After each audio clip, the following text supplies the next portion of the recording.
Channel easy वाली cooking and blogs. नमस्कार दोस्तों, चलिए आज चलते हैं एक रोमांचकारी सफर पे।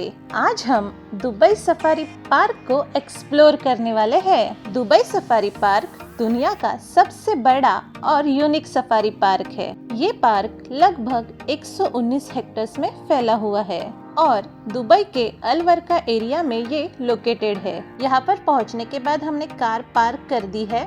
काफी बड़ा पार्किंग लॉट है और यहाँ पर फ्री पार्किंग अवेलेबल है।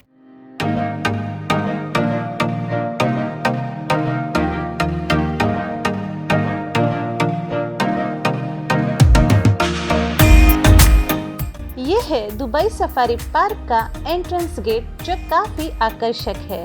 यहाँ पर पहुँचते ही ऐसा लगता है मानो किसी हॉलीवुड मूवी के सेट पर ही आ गए हो। दुबई सफारी पार्क का टाइमिंग है सुबह 9 से लेकर शाम के 6 बजे तक। यहाँ के एंट्री टिकट्स है 75 दिरहम पर पर्सन एडल्ट्स के लिए और बच्चों के लिए 45 दिरहम, जिसमें इंक्लूड है दुबई सफारी पार्क की पूरे दिन की एंट्री। और तो और आप यहाँ पर 6 जोन विजिट कर सकते हैं, जैसे कि अफ्रीकन विलेज, एशियाई village, explorer village, Arabian desert, kids farm और अलवादी। साथ ही में पार्क के चारों ओर घूमने के लिए अनलिमिटेड शटल सर्विस भी टिकट में इंक्लूडेड है।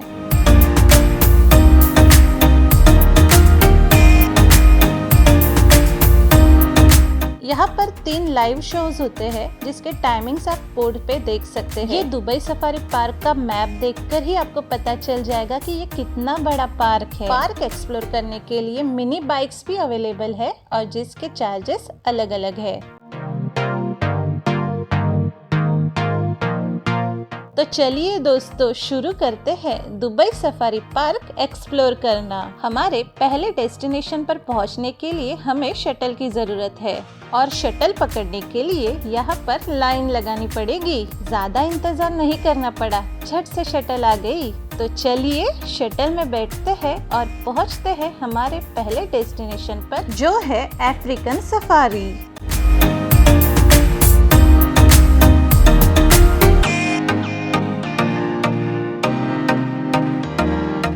शटल से ट्रैवल करते वक्त बहुत सारे खूबसूरत नज़ारे आप यहाँ पर देख सकते हैं। यहाँ पर आप अलग अलग रेस्टोरेंट्स, कैफेज देख सकते हैं, जो कि वाइल्ड लाइफ थीम पर सजाए गए हैं। काफी ऐसे जंगल वाली वाइब्स दे रहे थे। शटल से ट्रैवल करके हम वहाँ पहुँचे हमारे पहले डेस्टिनेशन अफ्रीकन विलेज पे। नाव्या भी देखिए काफी एक्साइटेड लग रही है सफारी करने के लिए।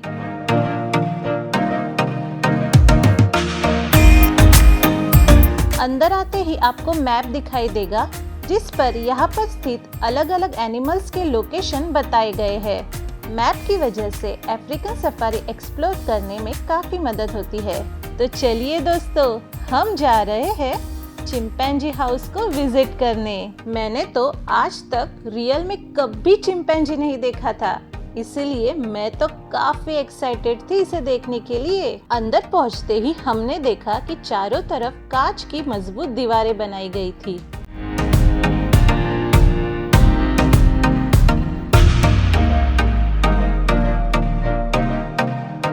यहाँ पर देखिए, चिंपैंजी की फैमिली आराम फरमा रही है। इस हॉल में चिंपैंजी के बारे में काफी इंफॉर्मेशन दी गई है। थोड़ा आगे चलते ही यहाँ पर प्राइम फेस करके एक फन गेम था, जो मैंने ट्राई किया और जो काफी फनी था।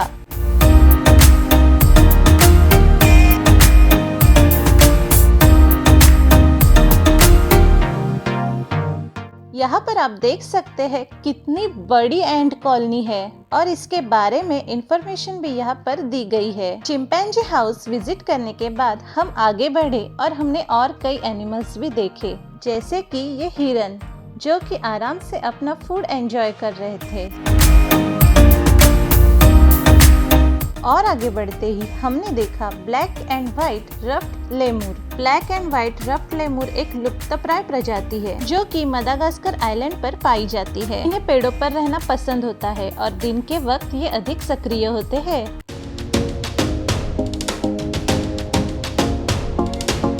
अब हम आ पहुँचे हैं गोरिल्ला हाउस विजिट करने। यहाँ पर एंट्रेंस पे ही गोरिल्ला के 2 स्टैचू लगाए हुए हैं जहाँ पर आप सेल्फी ले सकते हैं। हमने भी यहाँ पर कुछ फोटोज क्लिक किए। जैसे हमने चिंपैंजी हाउस में देखा, बिल्कुल उसी तरह यहाँ पर भी कांच की मजबूत दीवारें बनाई गई थी। अंदर पहुँचने के बाद हम गोरिल्ला को ढूंढ रहे थे और ये महाशय अंदर आराम से सो रहे थे। गोरिल्ला को तो नजदीक से देखने को मिला ही नहीं, तो अंदर बनाए हुए गोरिल्ला के स्टैचू के साथ हमने कुछ फोटोज ले लिए। गोरिल्ला हाउस विजिट करने के बाद हम पहुंचे रेप्टाइल हाउस विजिट करने। यहाँ पर आप विभिन्न प्रकार के रेप्टाइल्स देख सकते हैं, जैसे कि सांप, मगरमच्छ, छिपकली और अन्य प्रजातियाँ। यहाँ पर हर रेप्टाइल्स के प्रजातियों के नाम और उनके बारे में इंफॉर्मेशन दी गई है और वो कहाँ से लोकेटेड होते हैं वो भी बताया गया है। इस क्षेत्र में रेप्टाइल्स और विजिटर्स दोनों के सुरक्षा का विशेष ध्यान रखा जाता है। रेप्टाइल्स को उनकी प्रजातियों के अनुसार अलग अलग कांच के कक्षों में रखा जाता है ताकि विजिटर्स इन्हें आसानी से सुरक्षा पूर्वक देख सके। यहाँ पर हमने विभिन्न प्रकार के रेप्टाइल्स देखे। रेप्टाइल हाउस में उन प्रजातियों का भी संरक्षण किया जाता है जो विलुप्त होने के कगार पर है। यह क्षेत्र दुबई सफारी पार्क का एक महत्वपूर्ण हिस्सा है। यहाँ पर जब हम इन प्राणियों को इनके प्राकृतिक आवास में देखते हैं तो हमें इनके प्रजातियों के बारे में बहुत ज्यादा इंफॉर्मेशन मिलती है। दुनिया भर के इतने सारे रेप्टाइल्स और उनकी इंफॉर्मेशन एक ही जगह पर मिलना सचमुच एक बहुत ही अद्भुत अनुभव है।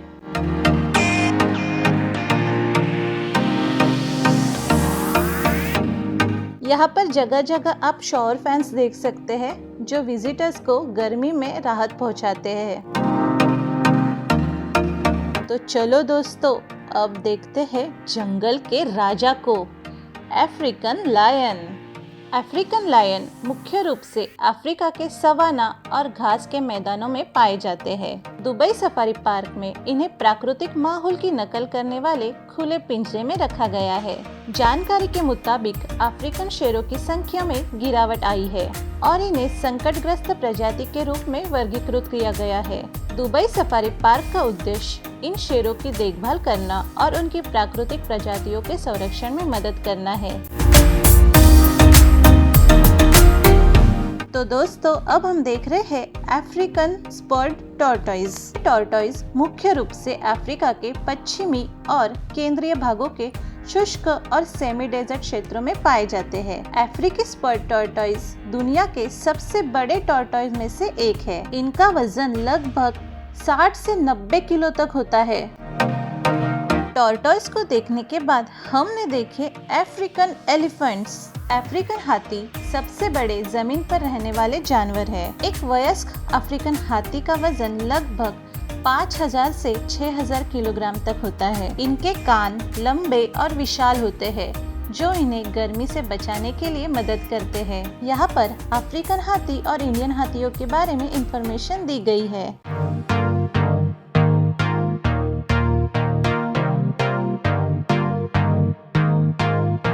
अफ्रीकन हाथी देखने के बाद हम आ पहुंचे ग्रैंड एवियरी। ग्रैंड एवियरी एक विशाल और खुला क्षेत्र है जो पक्षियों को स्वतंत्र रूप से उड़ने और अपनी प्राकृतिक गतिविधियां करने का अवसर देता है। ग्रैंड एवियरी का आकार बहुत बड़ा है ताकि पक्षी पूरे क्षेत्र में आराम से घूम सके और उनकी प्राकृतिक जीवन शैली को बनाए रखे। इसे इस तरह से डिजाइन किया गया है ताकि पक्षी अपने आप को सुरक्षित महसूस कर सके। यहाँ पर विभिन्न प्रकार के पक्षियों की प्रजातियाँ पाई जाती है, जिनमें रंग बिरंगी तोते, field sparrow, cranes, herons, peacocks, ducks और अन्य कई प्रजातियाँ यहाँ पर शामिल है। हम जब अंदर पहुँचे तो हमने देखा कि ये पक्षी इंसानों के साथ कितने अच्छे से घुल मिल गए हैं। कुछ तोते तो सर पर या हाथ पर आके भी बैठ रहे थे। जिंदगी में पहली बार मैंने देखा कि मोर पंख फुलाए बैठा है। कितना खूबसूरत नज़ारा था। ये मोर इतने करीब थे कि मानो हमारे साथ ही घूम रहे हैं। कितने खूबसूरत पंख है। यहाँ आकर तो नाव्या भी बहुत खुश थी। देखो देखो कैसे दौड़ रही है पक्षी देखने के लिए।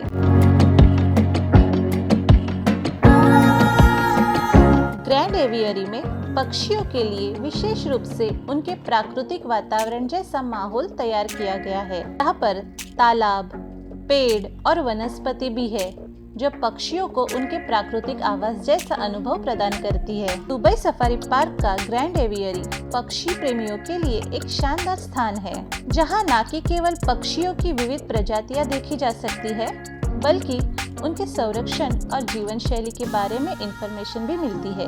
यहाँ आने से पर्यटक पक्षियों के प्राकृतिक जीवन को करीब से देख सकते हैं और उनकी सुरक्षा के महत्व समझ सकते हैं।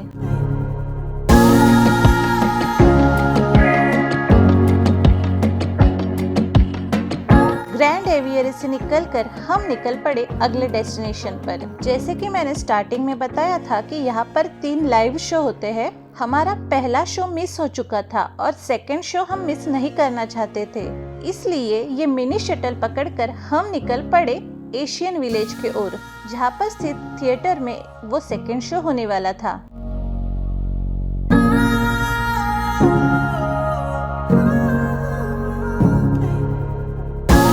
लगभग 10 मिनट के बाद हम पहुंचे एशियन विलेज में। यहाँ पर स्थित एशियन थिएटर में जो शो होता है, उसमें दिखाए गए प्रदर्शनों के माध्यम से वन्य जीवों के संरक्षण के महत्व को प्रचारित किया जाता है। इस शो में दिखाया जाता है कि किस प्रकार शिकार, आवास की कमी और जलवायु परिवर्तन जैसे कारणों की वजह से जानवरों को खतरे में डाला जाता है और इन्हीं जानवरों की संरक्षण के लिए हम कदम उठा सकते हैं। यह थिएटर इस बात पर भी जोर देता है कि वन्य जीवों का संरक्षण केवल सरकार के प्रयत्नों से ही नहीं, बल्कि सामूहिक और हर व्यक्ति के प्रयत्नों से ही संभव है। यह एक एम्पली थिएटर है जहां पर बैठने के लिए अच्छी व्यवस्था की गई है। तो दोस्तों, अभी ये शो शुरू होने वाला है, तो मैं चाहूंगी कि आप ये शो पूरा देखें।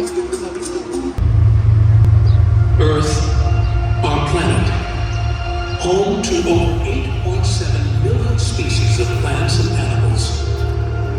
All living things thrive together. The forest is the lungs of the earth that offers watershed and protection.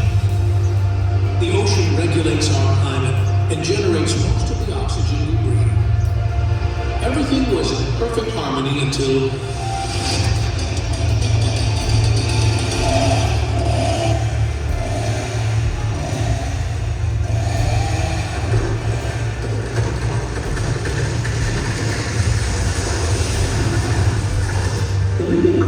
biodiversity loss is deforestation. Many species are threatened with extinction because their biohabitat is being destroyed.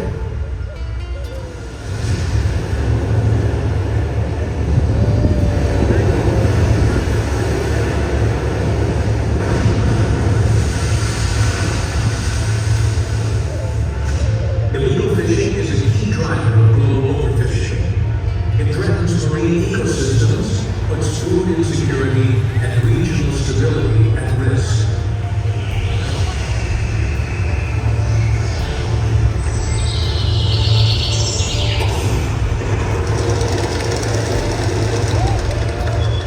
As human populations have grown, so has the demand for wildlife. Wild animals are being poached on a massive scale, with millions of individual animals worldwide killed or captured from their native habitats.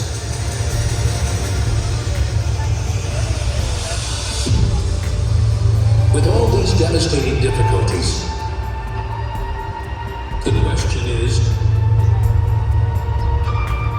who is going to save Mother Earth?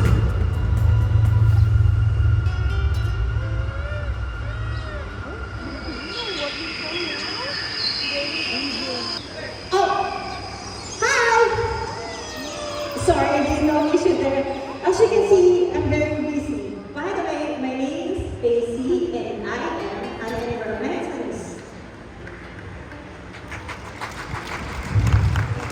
Thank you. I see some puzzled faces. You don't know what that means? It's someone who takes care of the environment. As simple as that. Well, most people think that to be an environmentalist, you have to be active in research, political changing, and a champion of the movement. But the truth is, you just have to be aware of the environment and to care about it. Anyway, I'm on a mission right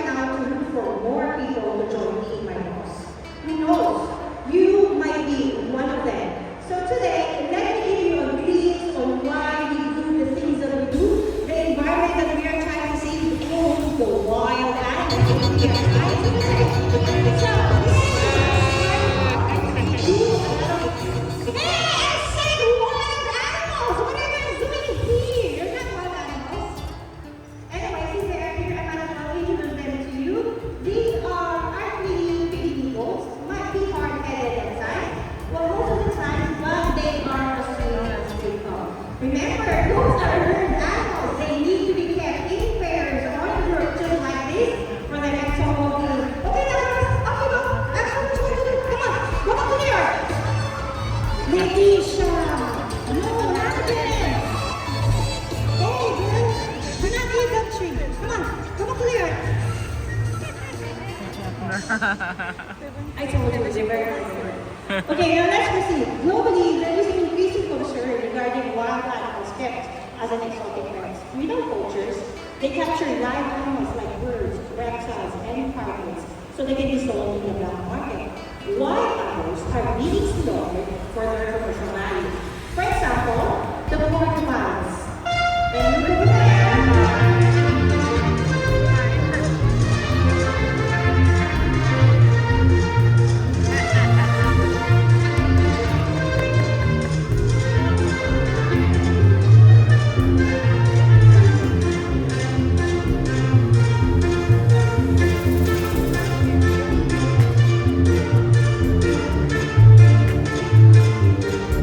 Okay, so the range of Indian crescent porcupine covers a huge territory stretching across Southeast and Central Asia and some parts of the Middle East.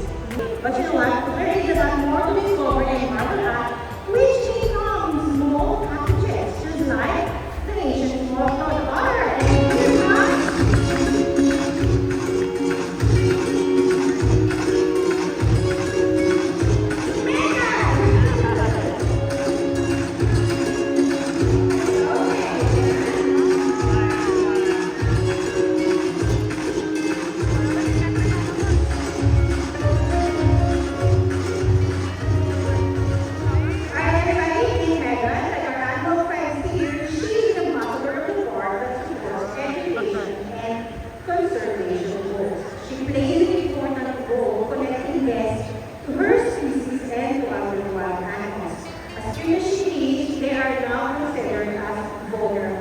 Meaning they have high risk of extinction in the wild. And you may be wondering why. Well, they were being taken as pups or babies to be used as pets or attractions such as water to face, wherein they were forced to interact with baby fossils. As you can see, other than other wild animals, they need all the help that they can get so they can still be with us in the future. Okay, now let's bring it back to Becca.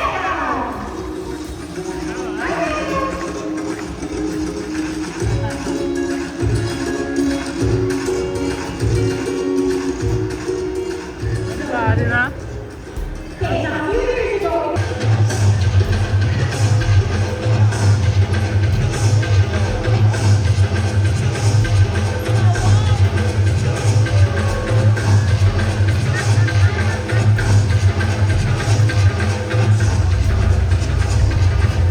as you can see, koalas, they play important role in our ecosystem.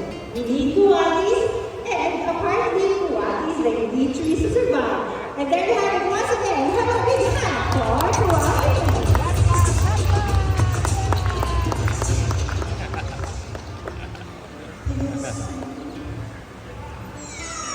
What's that? Did you hear that? What could that be? You see anyone? Have you seen any animals around?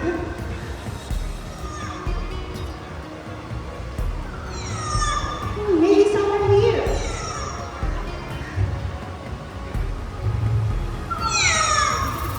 Hey guys!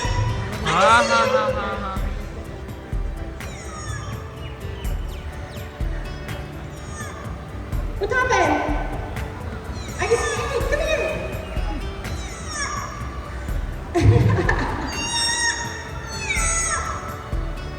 Come here.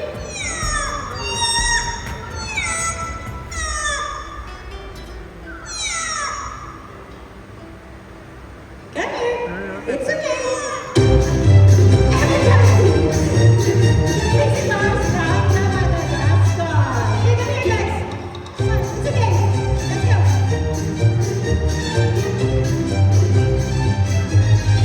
Come here.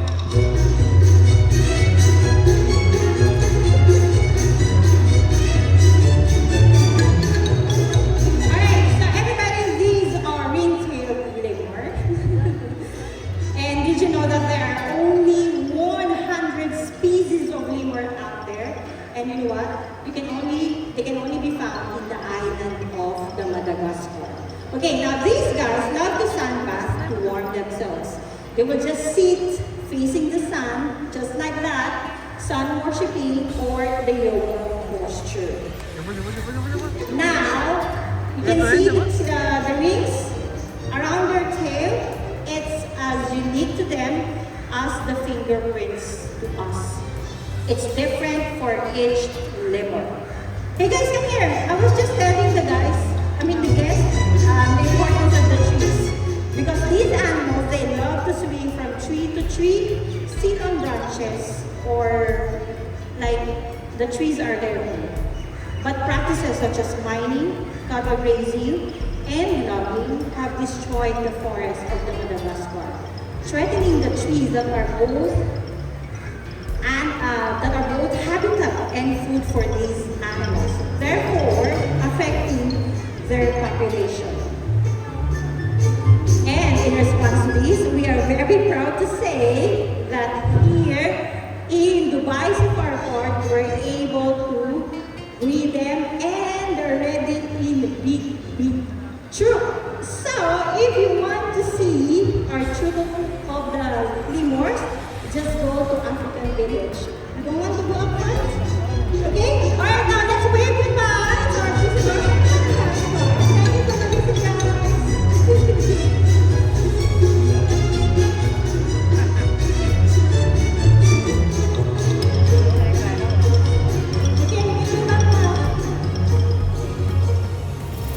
Okay, are you all catching up?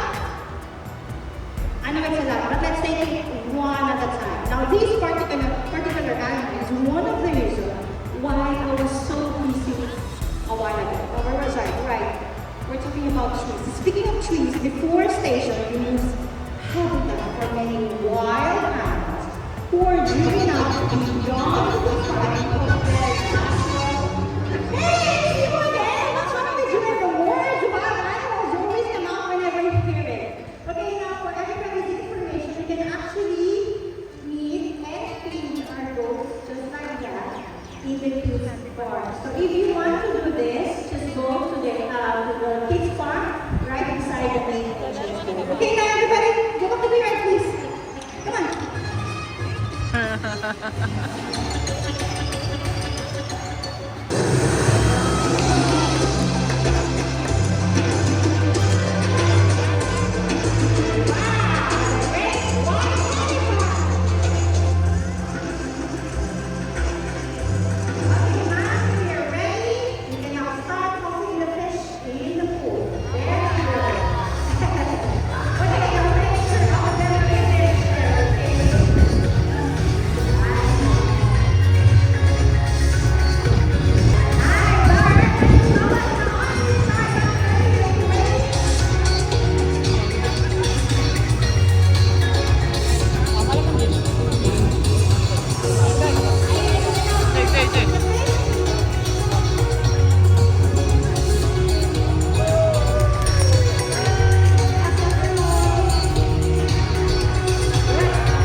and you can do your part as well by using less plastic, by planting more native trees, and by not buying exotic animals as pets.